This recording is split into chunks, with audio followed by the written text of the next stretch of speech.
What's up, everybody? Welcome back to the channel. Welcome back to another Norris November review as we take a look at 1984's Missing in Action. Okay, this was the first Missing in Action film released, despite the fact that it was the second one filmed. They filmed what became Missing in Action to the beginning first, and then this one, although they decided that, or they thought that this was a better film, so therefore they should release it first.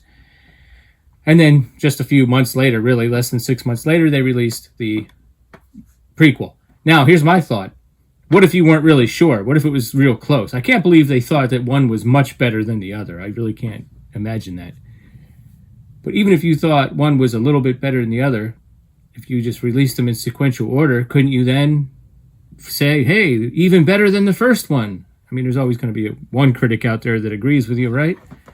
I don't know. That would have been my thought, but yeah, no, I really did enjoy this one. Did I like it as much as Missing in Action 2 at the beginning? Well, we'll get to that in a moment. This one does have the advantage of having a few legendary character actors participating, including the legendary James Hong and the late, great M. Emmett Walsh, okay? And this was really kind of a movie that's divided up into two parts, okay? So essentially, and this, I remember this from watching it back in the day when on HBO.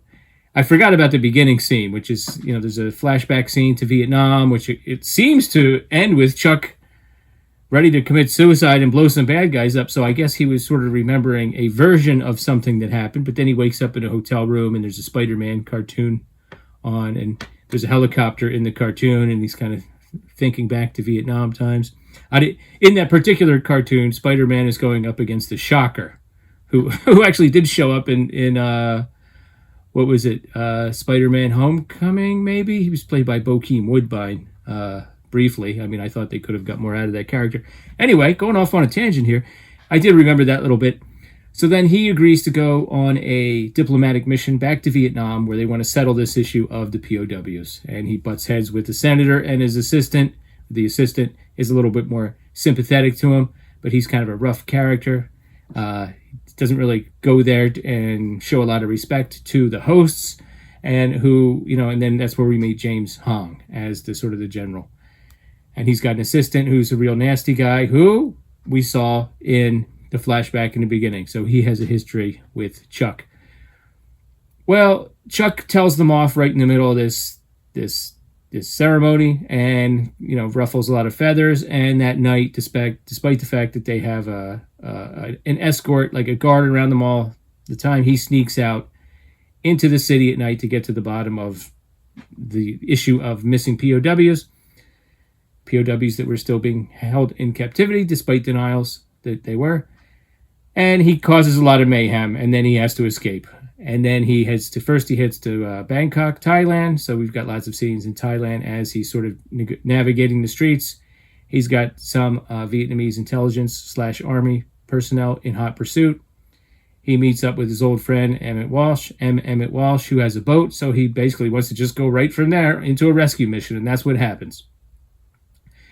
So the film is kind of divided into two parts. You've got a lot of those actors in the beginning, like James Hong, are really sort of in the beginning part, and then we're introduced to M. Emmett Walsh, and then you see him in the later part of the movie. There's not really a consistent villain in this. It's just Chuck on a rescue mission with armies of people. They've got this Zodiac boat it's made out of Kevlar, so it's supposed to be bulletproof, and they've made contact with a guy that has a helicopter because they're going to need that. And they go in and he blows a bunch of shit up and finds some POWs and escapes and, they shoot each other a lot. But bullets are typically afraid of Chuck. I don't know if you noticed that, but, there's one scene where I guess it's like the Vietnamese Navy is coming right at him on a speedboat. And it's just like they're coming at him, just guns blazing. And they're shooting back. And it just keeps going and going. And it's like, are they getting any closer? Or I don't know. It was like that scene in Monty Python and the Holy Grail when the guy's like running and then the next time you see him, he's still running and then like he's even further back. And there's a little subplot, M. Emmett Walsh is this kind of rough and tumble guy who very begrudgingly agrees to help Chuck. And he says, I'm only going to take you in. I'm not getting off the boat. And then he gets off the boat and he starts doing a little bit more and a little bit more and a little bit more. And he has a couple really funny lines and actually has kind of has some action scenes. I mean, kind of reminded me of Wolford Brimley in Hard Target. You know, you didn't really expect this guy to be jumping in rivers and things like that. You know, it's kind of fun. I won't really tell you what happens at the end. I think you can kind of guess. There was kind of a trend of these let's go back and get the POW movies in the 80s. And just, I was kind of curious. So I was like, well, what came out first? Well, Uncommon Valor came out in 1983. Gene Hackman, Robert Stack, Fred Ward, Randall Tex Cobb. What a cast. Tim Thomerson. My gosh, what a cast. Reb Brown. Rambo. Oh, this one came out. Okay. Missing in Action came out. And then you had Rambo 2 came out in 85. And then there were, of course, a few others. A movie called Nam Angels came out in 1989 where they rescue POWs with motorcycles. So, you know, these films were kind of popular then. Maybe at the time, I don't know if they knew anything about Rambo 2 coming out or what the plot was. Maybe they wanted to compete with that. And that's one of the reasons why they shuffled the order around a little bit. You know, in hindsight, having seen those other films, I mean, what can you say about Uncommon Valor? You know, it was directed by Ted Post, I believe, who did work with Chuck. But, okay, I mean, Hackman, come on now, you know. Hackman. This one does seem a little bit, even though I didn't remember much of it, it did seem very familiar because of those other films. I did enjoy it. Now, did I enjoy it as much as Missing in Action 2, the beginning? Probably not. Not quite. It's pretty close, but I did like Missing in Action 2, the beginning, a little more.